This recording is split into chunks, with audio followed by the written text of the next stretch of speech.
Hello everyone, मैं अनुज sir G10 classes से free study zone के थ्रू केमिस्ट्री के लिए क्लास 11th के लिए आज हम लोग वीआईपी लेकर आए। वीआईपी मीन्स क्या होता है? Very important. किसके लिए? For 2021 class 11th। क्योंकि अभी तक आप लोगों ने ऑनलाइन एग्जाम दिया है और हर स्कूल अब क्या कराएगा? ऑफलाइन एग्जाम कराएगा। अब ऑनलाइन तो पूरा चेंज हो चुका था, ऑफलाइन का पैटर्न पूरा चेंज होता है। तो सबसे बड़ी दिक्कत अब बच्चों के साथ ये हो गई है कि ये कंफ्यूजन क्रिएट होगी कि पेपर कैसा होगा, किस तरह के क्वेश्चन पूछे जाएंगे, कैसे क्वेश्चन पूछे जाएंगे, किस टॉपिक से ज्यादा पूछा जाएगा। हमने पीछे इतने एग्जाम दिए थे, क्या वो क्वेश्चन रिपीट्स होते हैं कि नहीं होते हैं, पेपर का पैटर्न कैसा होगा। ये सारी चीजें आज हम लोग यहाँ पे डिस्कस करेंगे और हर चैप्टर का इम्पोर्टेंट, क्योंकि कोर्स सब स्कूलों में खत्म कर दिया गया है, सब जगह खत्म कर दिया गया है अप्रॉक्स, और एग्जाम भी स्टार्ट होने वाले हैं। तो उनके बेस पर एक प्रोबेबिलिटी के थ्रू हम लोग देखेंगे कौन सा इंपॉर्टेंट टॉपिक है और कहाँ से ज्यादा पूछेगा फाइनल एग्जाम में, और पूछेगा भी तो कैसे क्या पूछा जा सकता है। तो साथ में सबसे पहले हम लोग स्टार्ट करते हैं पेपर का पैटर्न। पेपर का पैटर्न क्या होगा? तो जैसा क्लास 12th में पेपर आ रहा है, कुछ वैसा ही पैटर्न यहाँ पे भी फॉलो किया जाएगा।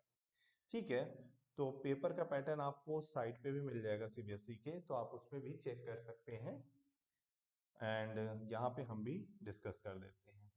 फर्स्ट इसमें जो पॉइंट है कि कितने क्वेश्चंस होंगे पेपर में? 33 क्वेश्चंस होंगे। ठीक, 33 क्वेश्चंस होंगे और सभी क्वेश्चंस आपके लिए कंपलसरी है।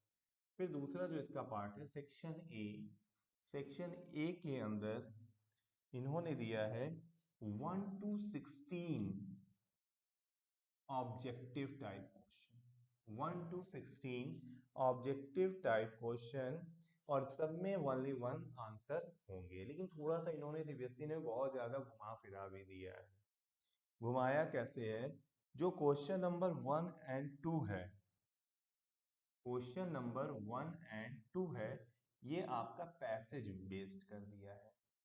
ये आपका पैसेज बेस्ड कर दिया है। तो यानी आपको एक पैराग्राफ दिया जाएगा और वहां से 4 ऑब्जेक्टिव क्वेश्चन क्वेश्चन नंबर 1 में निकाले जाएंगे।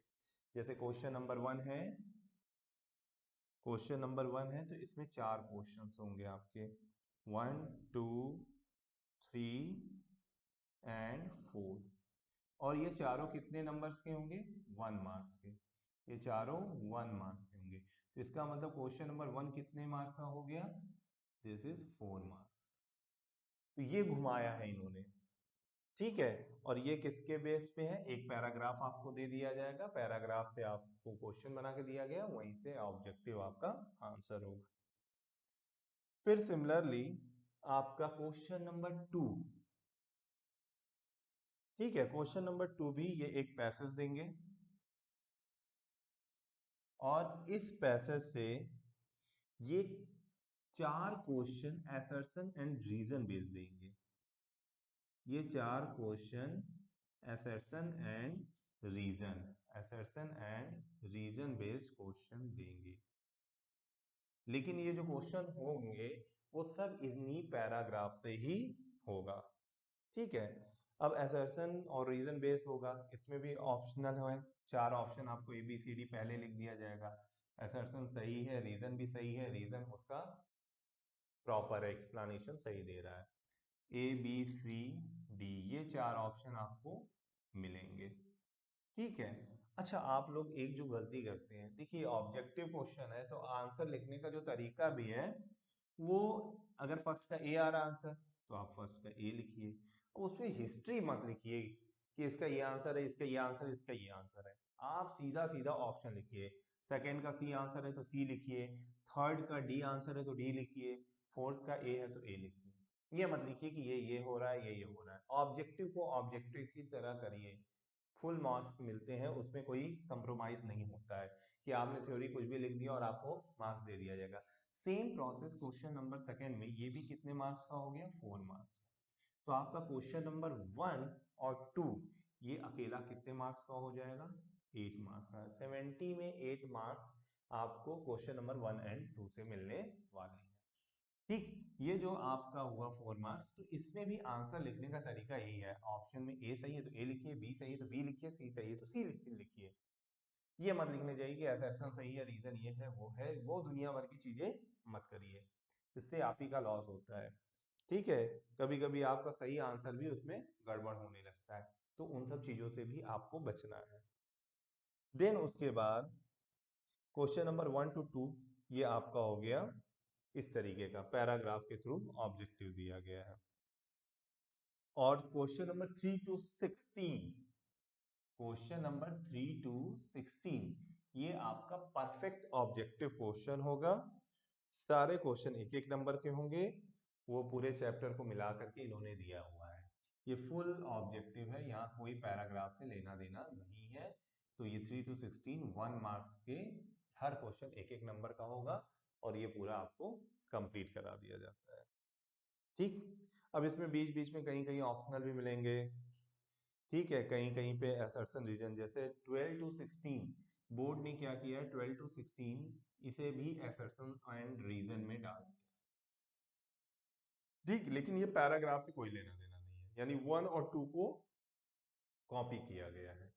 1 और 2 में पैराग्राफ था, लेकिन यहाँ पे पैराग्राफ नहीं है, तो इनको कॉपी किया गया है और कह दिया गया ये pure assertion reason and pure paragraph. बीच बीच में आपको इसमें ऑप्शंस भी मिलेंगे क्वेश्चन के। फिर उसके बाद सेक्शन बी आता है। सेक्शन बी जो है हमारा, वो 2 मार्क्स का, हर क्वेश्चन 2 नंबर का होगा।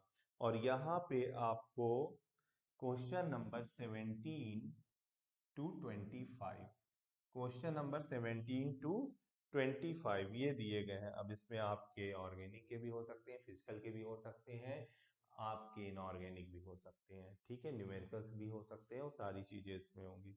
बीच बीच में ऑप्शनल दिया जाएगा, नो डाउट।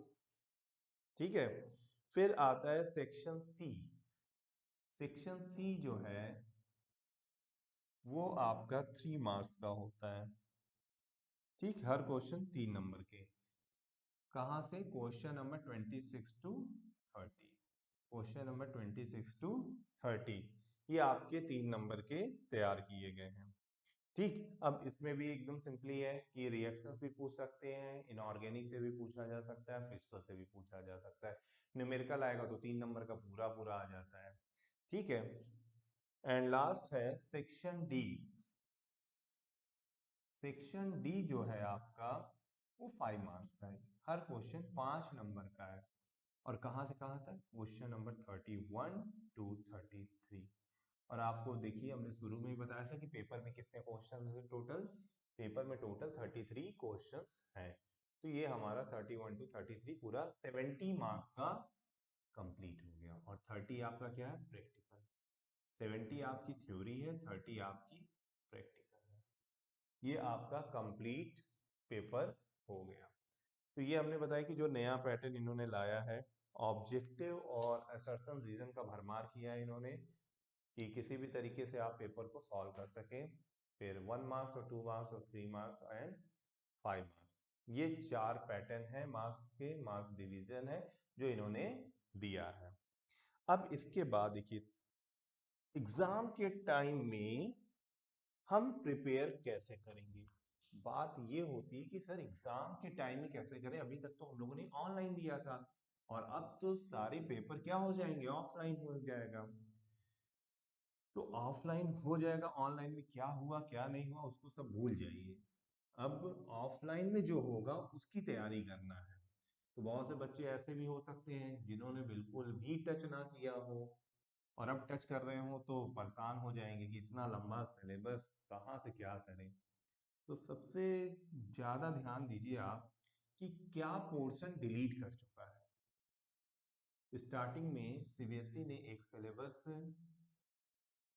सबको भिजवाया, एक तरह से कहिए सब तक पहुंचवाया है, और ये पहुंचवाया है कि भाई हम आपका इतना सिलेबस रिड्यूस कर रहे हैं। तो रिड्यूस पार्ट को सेलेक्ट कर लीजिए और उसको हटाइए पूरा। रिड्यूस पार्ट को सेलेक्ट करिए और उसको हटा दीजिए, वो मत पढ़िएगा। क्योंकि एग्जाम, होम एग्जाम में फिर होम एग्जाम के अकॉर्डिंग तैयारी की जाती है, बोर्ड में बोर्ड के अकॉर्डिंग तैयारी की जाती है, और कंपटीशन में कंपटीशन के अकॉर्डिंग। तो यहाँ होम एग्जाम में तो हमें बिल्कुल डरने की जरूरत नहीं है, क्योंकि डरने से तो कुछ नहीं होने वाला है, डरने से तो बिल्कुल कुछ नहीं होगा। तो यहाँ पे हम लोग अब स्टार्ट करते हैं चैप्टर फर्स्ट। चैप्टर फर्स्ट, और ये ध्यान दीजिएगा कि एंड तक वीडियो आप देखिए, सब्सक्राइब करिए या ना करिए, लाइक करिए या ना करिए, ये आप ही के लिए है। तो एंड तक वीडियो देखिए तो आपको सारे इंपॉर्टेंट यानी वीआईपी मिलते चले जाएंगे। चैप्टर फर्स्ट में जैसा कि जर्नल इंट्रोडक्शन जनरली नहीं पूछा जाता है, कुछ नहीं, importance and scope of chemistry यहाँ तक नहीं जाते हैं लोग, लेकिन इसमें जो सबसे इंपॉर्टेंट पार्ट है वो आपका आता है empirical and molecular formula. Empirical and molecular formula, and molecular formula, ये आप देख लीजिएगा। अगर पूछना होगा तो फर्स्ट चैप्टर से ये पूछा जाएगा, और नहीं तो मोल कॉन्सेप्ट, इसके अलावा कुछ नहीं पूछने वाले। आपके सिलेबस में ना तो मोलैरिटी है यानी टाइप्स ऑफ कंसंट्रेशन नहीं है, टाइप्स ऑफ कंसंट्रेशन नहीं, तो मोलैरिटी, नॉर्मेलिटी, मोलैलिटी, ये सब सारी चीजें हट चुकी हैं, तो ये तो अब रह नहीं गई। तो बची क्या? बचा यही दो पार्ट। तो फर्स्ट चैप्टर से आप क्या देखेंगे? Empirical formula and molecular formula, percentage कैसे निकाला जाता है, कैसे मॉलिक्यूलर फार्मूला बनाए जाते हैं इंपेरिकल से, या इंपेरिकल फार्मूला कैसे बनाया जाता है, तो इससे नहीं तो इससे मोल कॉन्सेप्ट, इसी में स्टोइकियोमेट्री भी आ जाती है। ठीक है, सेकेंड चैप्टर की बात करते हैं, जो आपका यूनिट सेकंड है, दिस इज चैप्टर नंबर 2। बहुत इंपॉर्टेंट है भाई, structure of atom, structure of atom.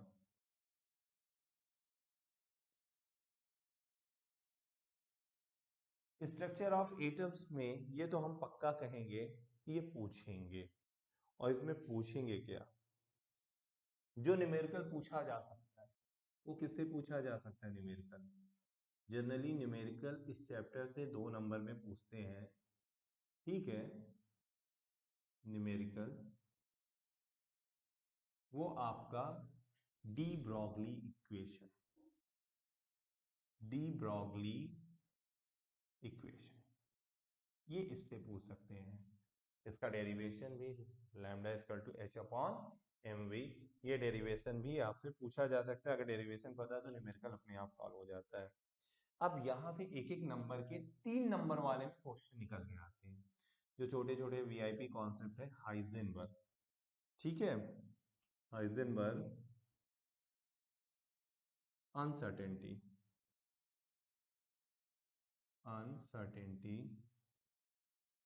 Principal, ठीक, ये 1 नंबर में पक्का पूछा जाता है। फिर उसके बाद क्वांटम नंबर, यहां से एक क्वेश्चन जरूर आएगा, ये आप तैयार रखिएगा, क्वांटम नंबर यहां से एक क्वेश्चन जरूर आने वाला है। फिर आप और थोड़ा सा आगे बढ़ेंगे तो इलेक्ट्रॉन की फीलिंग की रूल्स आएंगे, Aufbau law, N+L rule, then उसके बाद Pauli's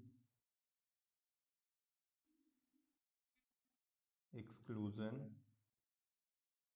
हुंस multiplicity, Hund's multiplicity rule, ठीक है।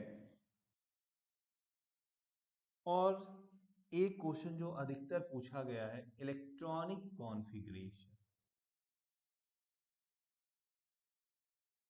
वो भी इलेक्ट्रॉनिक कॉन्फ़िगरेशन में आपका 3D सीरीज की जरूरत बहुत ज़्यादा पूछे जाते हैं। क्रोमियम पूछा जाता है, Fe पूछा जाता है, और Cu में ये 3 जरूर पूछे जाते हैं। अब इसमें कैटायन फॉर्म में भी लिख दिया जाएगा, फिर आपसे पूछा जाएगा। उसका रीज़न क्या है? ये फुलफिल्ड होता है, ये हाफ फिल्ड, ये फुलफिल्ड होता है, ये हाफ फिल्ड होता है, इसी की वजह से इनको ज़्यादा प्रायोरिटी मिल जाती है। तो ये आपका वेरी इंपॉर्टेंट पार्ट था सेकेंड चैप्टर तक। देन है आपका third chapter, classification of elements and periodicity. देखिए इसमें बड़ा सीधा सा है, इसमें से जो पूछे जाने वाले क्वेश्चन सब सिर्फ और सिर्फ थ्योरेटिकल है। न्यूमेरिकल आपको यहाँ से मिलना था तो वो हमने बता दिया, न्यूमेरिकल कहाँ से मिलेगा, डी ब्रॉगली इक्वेशन से, उसके अलावा कहीं से नहीं मिलने वाला। अब यहाँ की हम बात करते हैं। देखिए छोटे छोटे टर्म्स हैं, क्या है, ionisation enthalpy, chapter third, ionisation enthalpy, electron affinity, electron gain enthalpy, ठीक है, स्क्रीनिंग इफेक्ट, कुछ एस ब्लॉक और पी ब्लॉक के भी चीजें हैं जो यहीं पे मिल जाएगी आपको। Inner pair effect, inner pair effect, diagonal relationship, diagonal relationship, ठीक है, इलेक्ट्रोनिगेटिविटी, ये जानना जरूरी है, इलेक्ट्रोनिगेटिविटी, ये अगर हम नहीं जानेंगे तो हमारे लिए आगे भी दिक्कत हो जाएगी, ठीक है। तो यहाँ से बहुत ज्यादा अब हम लोग इधर उधर नहीं जाएंगे, जो इनको पूछना है इसी में, और इसी में ऑर्डर भी पूछ लेते हैं, या range and decreasing order of ionic radii या एटॉमिक रेडियाई, ये सब, ठीक है।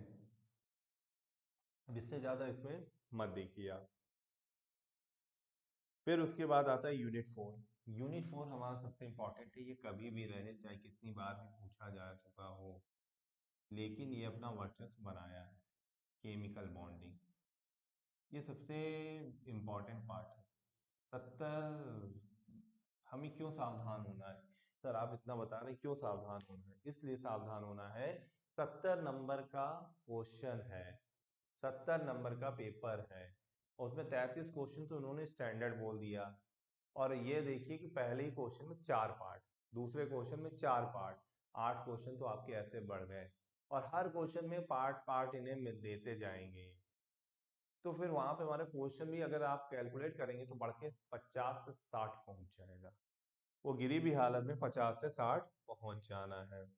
अब चूंकि ये आपका पीछे पूछा भी जा चुका होगा तो इम्पोर्टेंट तो है ही, और इसमें हम तो आंख बंद करके कहेंगे हाइब्रिडाइजेशन आप तैयार रखिएगा with structure, hybridisation with structure, इसमें हम लोग कोई कंप्रोमाइज नहीं कर सकते, हाइब्रिडाइजेशन आपको आना चाहिए चाहे कुछ भी हो जाए, अनदरवाइज दिक्कत, विद स्ट्रक्चर ये पूछते हैं। और हमने स्ट्रक्चर मेथड से ऑक्सीडेशन स्टेट निकलवाना सिखाया है, तो ऑक्सीडेशन स्टेट यहाँ पे आप देख लेंगे, ऑक्सीडेशन स्टेट या ऑक्सीडेशन नंबर से ये क्वेश्चन पूछते हैं, कहीं पे भी होगा ये क्वेश्चन जरूर पूछे जाते हैं। और इसमें भी जो सबसे इंपॉर्टेंट पार्ट होता है, जैसे KMnO4 है,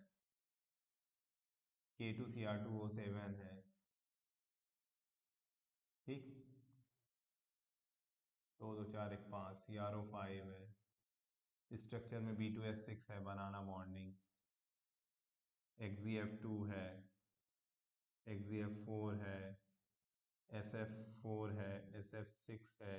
तो इस तरह के स्ट्रक्चर ये पूछते हैं जो जनरली बहुत पूछे गए हुए हैं, ठीक। हाइब्रिडाइजेशन, केमिकल बॉन्डिंग में जो सबसे ज्यादा इंपॉर्टेंट है वो क्या है, हाइब्रिडाइजेशन है, हाइड्रोजन बॉन्डिंग है,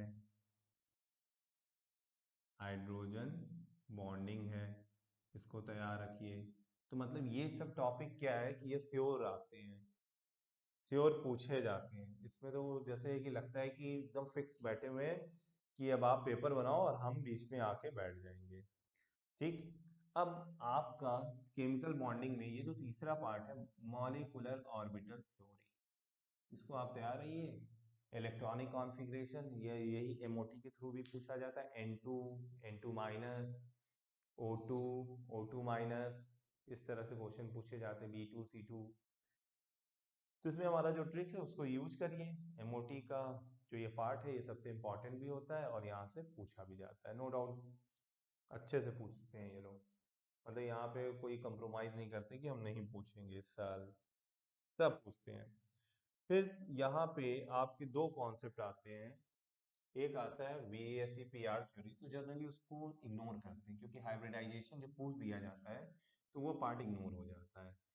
फॉर्मल चार्ज है वो इम्पॉर्टेंट है, वो पूछेंगे। वैलेंस बॉन्ड थ्योरी के पॉस्टुलेट्स वो पूछेंगे। तो थ्योरेटिकल में ऑप्शनल भी रहता है ना कि ये ऑप्शन है आपके पास, तो हम इम्पोर्टेंट की तरफ भाग रहे हैं जिससे कि हमें दिक्कत ना हो।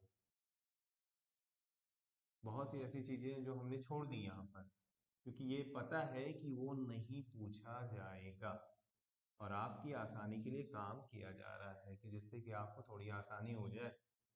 एक बैग ऑनलाइन से जब किसी का पैर टूट जाता है, प्लास्टर चढ़ा रहता है और फिर प्लास्टर काट करके जमीन पे चलने को कहा जाए तो करंट लगता है, उसी तरह आप अभी तक ऑनलाइन एग्जाम दे रहे थे, अब ऑफलाइन देंगे तो वो करंट लगने वाली बात हो गई है सबके लिए।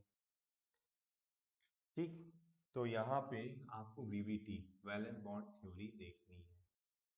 ठीक, लेकिन उधर जितनी चीजों बोले तो ये फर्स्ट पार्ट का सिस्टम आपका फिनिश हो गया। अब यूनिट 5th पे आते हैं। यूनिट 5th यानी चैप्टर नंबर 5। यूनिट 5th है हमारा स्टेट ऑफ मैटर। अब देखिए स्टेट ऑफ मैटर से तो इन्होंने बहुत कुछ बाहर कर दिया है, लिक्विड तो एकदम बाहर हो चुका है। तो स्टेट ऑफ मैटर्स में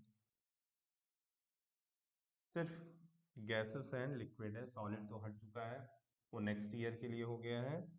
गैसेस में भी, लिक्विड में तो उतना नहीं इन्होंने वो किया है, गैसेस में भी यहाँ से न्यूमेरिकल पूछा जाता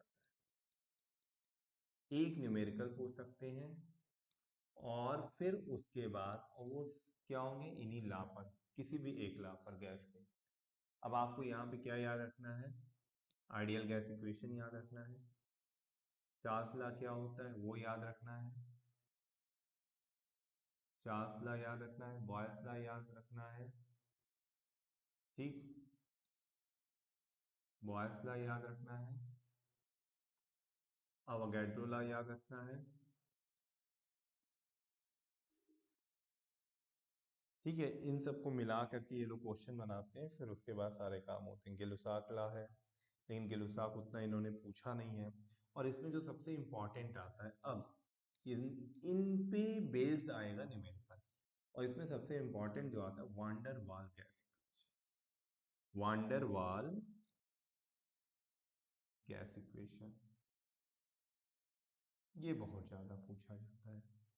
ठीक है, इसका फार्मूला लिखना रहता है और उनके सारे सिंबलों को बताना है, उससे ज्यादा नहीं आएंगे। ये चैप्टर भी आपका फिनिश हो जाता है। पहले तो ये बहुत बड़ा चैप्टर हुआ करता था, लेकिन अब इन्होंने बहुत छोटा कर दिया है, शॉर्ट मार दिया है, इधर से ये कर दीजिए। अब आते हैं हम लोग यूनिट 6 पर। यूनिट 6 पर आते हैं। यूनिट 6 हमारा क्या है, केमिकल थर्मोडायनामिक्स। रियलिटी में बहुत इंपॉर्टेंट पार्ट है, लेकिन ये ऑफलाइन अगर पढ़ाया गया होता तो इसका मजा ही कुछ और होता। ऑनलाइन में आपको भी दिक्कत, हम लोग को भी दिक्कत। ठीक है, केमिकल थर्मोडायनामिक्स, केमिकल थर्मोडायनामिक्स में जो सबसे इंपॉर्टेंट पार्ट है भाई, सबसे पहले ला जानिए, उसके छोटे छोटे इंटेंसिव प्रॉपर्टी क्या होती है, एक्सटेंसिव प्रॉपर्टी क्या होती है, सिस्टम्स क्या होते हैं, वो छोटी छोटी डिफिनीशन बनती हैं। ठीक, छोटी छोटी डिफिनीशन कहाँ से बनती है, जैसे पाथ फंक्शन, स्टेट फंक्शन, ये सब पूछेंगे। एक्सटेंसिव प्रॉपर्टी, इंटेंसिव प्रॉपर्टी, ये छोटी छोटी डिफिनीशन पूछी जाती है। फिर first law of thermodynamics, second law of thermodynamics. ठीक है, ये सारी चीजें आपसे पूछी जाएंगी और इनमें एक न्यूमेरिकल छुपा होता है, और वो जो न्यूमेरिकल पूछा जाता है, this is work done reversible.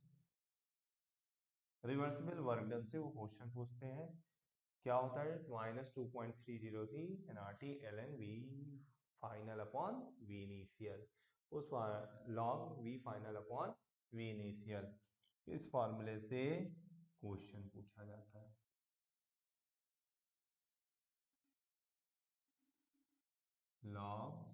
V final upon V initial, ये चेंज हो सकता है P initial upon P final से, ये चेंज हो सकता है P initial upon P final से भी चेंज हो सकता है, ठीक है, V अपॉन VI। तो ये आपका यहाँ से एक न्यूमेरिकल छुपा है, क्योंकि केमिकल थर्मोडायनामिक्स से भी इन्होंने बहुत चीजें काटी हैं, ठीक। अब कभी कभी थर्ड लॉ भी पूछ लिया जाता है भाई, थर्ड लॉ ऑफ थर्मोडायनामिक्स पूछा जाता है, एंट्रोपी पूछा जाता है, एंड गिव्स फ्री एनर्जी, बस फ्री हैं आप, उसके बाद यहाँ से कुछ निकलने वाला नहीं है, जो निकलेगा वो बता रहे, गिव्स फ्री एनर्जी। अब इन सब पार्ट को हम हटाते हुए आते हैं थर्मोडायनामिक्स से जो पक्का पूछेंगे, हेस लॉ ये पक्का पूछेंगे 3 नंबर के अंदर, हेस लॉ पूछा जाता है तो पूछा जाता है, फिर उसमें तो कोई ऑप्शन ही नहीं बचता है हम लोग के लिए कि क्या किया जाए, तो हेस लॉ ये पूछेंगे, ठीक है। तो यहाँ पे हमारा ये थर्मोडायनामिक्स का भी पार्ट खत्म हो जाता है, उतना ज़्यादा वो ऐसा कुछ बचता नहीं है, छोटे छोटे टर्म्स हैं वो जानना जरूरी है, लेकिन ये सब चीज़ें तैयार करना बहुत जरूरी है। स्पॉन्टेनियस प्रोसेस क्या होता है, नॉन स्पॉन्टेनियस, ये सारी चीज़ें क्या होती हैं वो तो आप सबको पता है, वो तो जानकारी के हिसाब से होना चाहिए, लेकिन पेपर के हिसाब का काम तो ये है, ठीक है। नेक्स्ट हमारा आता है यूनिट नंबर 7, यूनिट नंबर 7 है केमिकल इक्विलिब्रियम। इक्विलिब्रियम में 2 पार्ट है, केमिकल और आयनिक। तो केमिकल से आंख बंद करके आप लॉन्ग में एक क्वेश्चन पूछा जाता है फिजिकल में, ली चैटलियर प्रिंसिपल, ली चैटलियर प्रिंसिपल, वो 100% पूछा जाता है, दे दिया जाता है कि क्या इफेक्ट हो रहा है, प्रेशर बढ़ाने पे क्या होगा, वॉल्यूम बढ़ाने पे क्या होगा, टेम्परेचर बढ़ाने पे क्या होगा, ये, ठीक। तो इक्विलिब्रियम से जो सबसे ज्यादा पूछा गया है, factors affecting, this is chapter number 7, chapter number 7, factor affecting, ठीक है, फैक्टर्स अफेक्टिंग इक्विलिब्रियम बहुत ज्यादा पूछा गया है, ली चैटलियर प्रिंसिपल,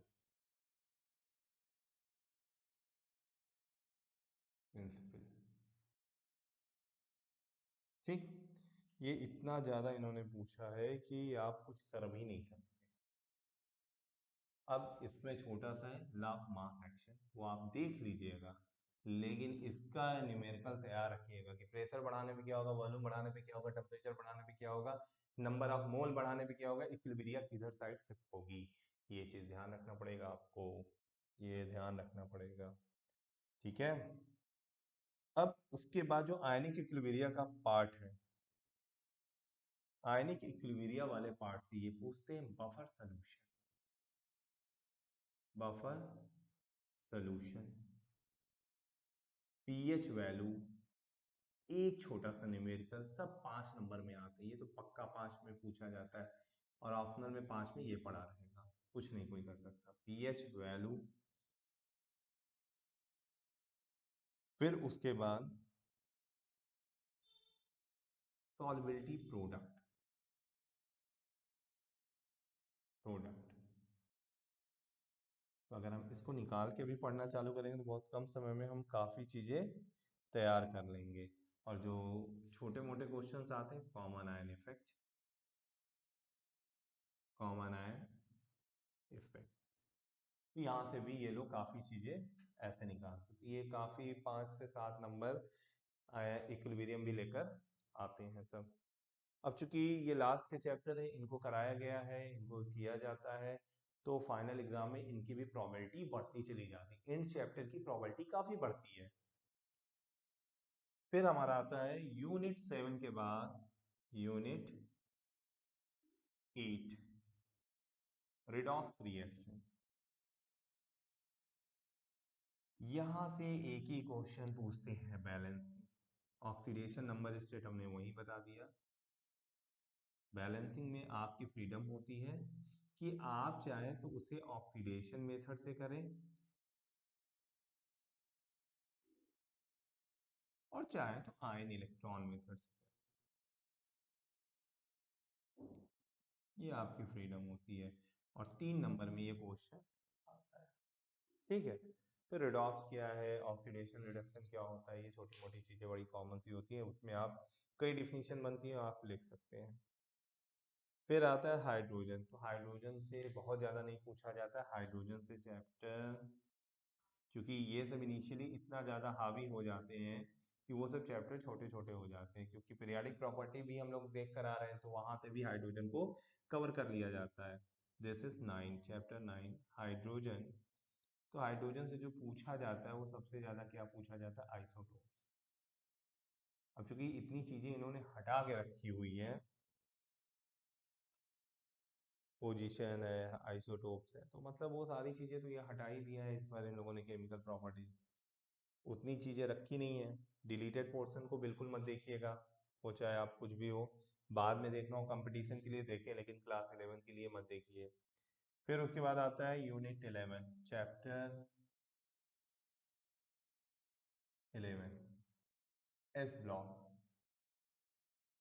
देखिए एस ब्लॉक से भी बड़ा सिंपल सा ही है, यहाँ से भी कोई रिएक्शन अब पूछा नहीं जाएगा, यहाँ से भी वही है, डायगोनल रिलेशनशिप आ गया, आपका कंपाउंड के नाम हो गए, ब्लीचिंग पाउडर का नाम क्या है, ये सारी चीज़ें हैं, वो सारी चीज़ें होती चली जाएंगी, बढ़ती चली जाएंगी, तो वो सब चीज़ें पूछी जाती हैं।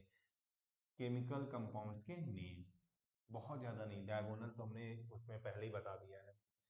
ठीक है, उसके बाद आपका आता है एस ब्लॉक के बाद P block, chapter 12, P block element. P block में इन्होंने जो रखा है, एस ब्लॉक में इन्होंने फर्स्ट एंड सेकंड ग्रुप्स रखे थे, वो आपको हेलिना करेरा से फरियाद बेटा मांगे का स्कूटर बापरा जी ये पता है। पी ब्लॉक में इन्होंने रखा है 13 एंड 14 ग्रुप, यही दो ग्रुप हैं, यही दो ग्रुप रखे हैं।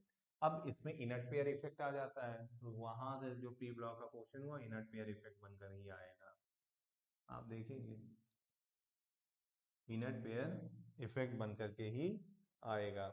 और इसमें बहुत ज़्यादा एंट्री नहीं करेंगे, क्योंकि हाइब्रिडाइजेशन भी अगर पूछा जा रहा तो हो सकता है इसी एलिमेंट से आ रहे हो कंपाउंड, तो इसी में कंसीडर कर लेते हैं। अब हम लोग बात करते हैं ऑर्गेनिक केमिस्ट्री की, तो इसको हम सारे यूनिट को इसको ऑर्गेनिक का पार्ट ही कर देते हैं। देखिए ऑर्गेनिक के अंदर IUPAC नेमिंग ये आपका पूछेंगे, 4-5 क्वेश्चन कभी कभी पूछ लेते हैं। IUPAC नेमिंग पूछेंगे। आइसोमेरिज्म, आइसोमेरिज्म में भी कौन सा, स्ट्रक्चरल आइसोमेरिज्म, ये पूछेंगे। ठीक, IUPAC नेमिंग हो गया, आइसोमेरिज्म हो गया, इंडक्टिव इफेक्ट, इंडक्टिव इफेक्ट ये पूछेंगे, ये सब ऑर्गेनिक के पार्ट से पूछा जाएगा। रेजोनेंस, ठीक, aromaticity, Hückel rule, aromatic and anti aromatic, Hückel rule ये पूछा जाएगा।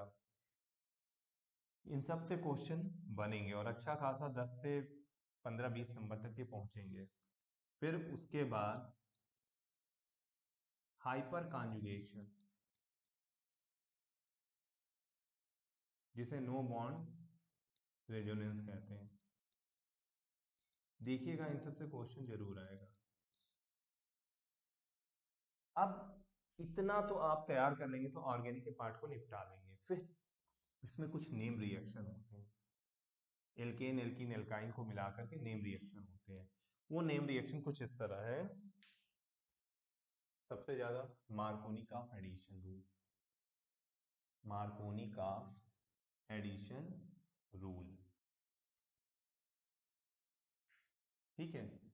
रिएक्शन की अगर हम बात करें तो रिएक्शन में कहाँ तक जाया जा सकता है, मार्कोनी कार्ब्स एडिशन, और इसी का एंटी मार्कोनी का ओजोनोलिसिस, ओजोनाइड बनता है, ओजोनोलिसिस पूछ सकते हैं, पूछेंगे। ठीक, और क्या पूछा जा सकता है? सेडजेफ, सेडजेफ रूल, ये पूछ सकते हैं। ठीक, Wurtz reaction, Wurtz reaction, Clemmensen, और आपका होता है वुल्फ किस्नर। ये बड़ा डाउट में रहता है कि वहां तक हम पहुंच पाए हैं कि नहीं। बाकी तो रेजोनेंस में बेंजीन आ जाता है, तो वो सब इसी में कंसीडर कर लिए जाते हैं। बहुत ज्यादा अगर पूछ सकते हैं तो फ्रीडल क्राफ्ट जा सकते हैं, उससे ज्यादा ये जाएंगे नहीं, लेकिन हम उतना तो कर लें जितने में हम पास हो जाए भाई। और इतना अगर हम इम्पोर्टेंट थोड़ा देख लेंगे तो पास तो क्या, नंबर भी ठीक ठाक आ जाएंगे। तो ये उनके लिए भी है जिन्होंने बिल्कुल तैयारी नहीं की है, उनके लिए भी है जिन्होंने मीडिएटर की तरह तैयारी की हुई है, और ये उनके लिए भी है जो टॉप करना चाह रहे हैं, क्योंकि इतनी चीजें अगर वो तैयार कर लेते हैं तो उनका काम भी बहुत अच्छे से हो जाता है। तो फ्रीडल क्राफ्ट पूछ सकते हैं, उससे ज्यादा नहीं जाएंगे, क्योंकि अभी आर्थो पैरा डायरेक्टिंग उतना टाइम नहीं मिला है किसी भी स्कूल के अंदर कि हम लोग कर सकें। ठीक है, तो मेरे ख्याल से अगर आप इन सब पार्ट को पूरा सीरियसली प्रॉपर वे में देख लेंगे तो आपको दिक्कत नहीं होगी। ठीक, तो उम्मीद करते हैं वीडियो आपको अच्छी लगी होगी, लेकिन ध्यान दीजिएगा एंड तक देखिए, बढ़ा बढ़ा के ना देखिए, क्योंकि बीच में बहुत सी चीजें छूट जाएंगी आपकी, तो वो आपके लिए दिक्कत करेगी। तो ये था आपका एग्जाम टाइम, कैसे हम खुद भी गेस कर सकते हैं, कैसे क्या इंपॉर्टेंट है। थोड़े पुराने पेपर से भी हो जाते हैं, थोड़े उससे भी, ये तो हम लोग अपने एक्सपीरियंस से बता दिए हैं। आपके लिए ये रामबाण का काम करेगा। Okay, bye, thank you.